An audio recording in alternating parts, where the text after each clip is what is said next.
run.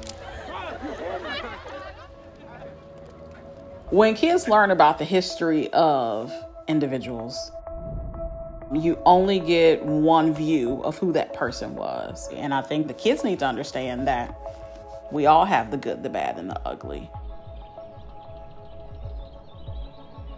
The Telling Their Stories tour was about everybody else that created this picture of who George Washington was.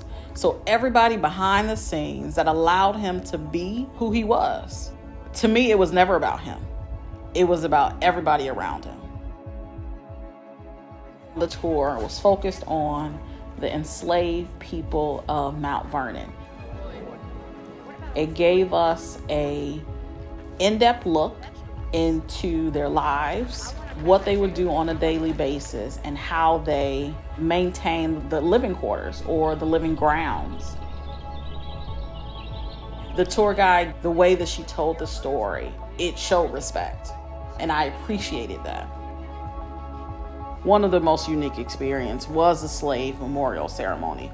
One, me being African American and that being a part of my history, it was a very special moment that the kids were able to immerse themselves into that experience and reading tributes to those slaves and just paying homage to them.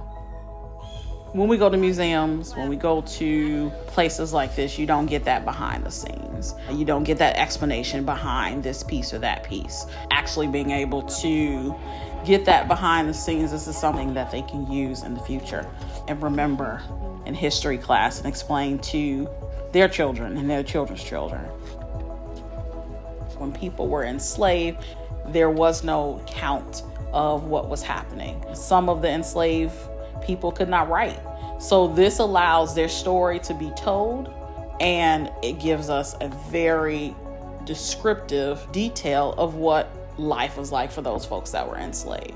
And we don't necessarily always see that in the history books.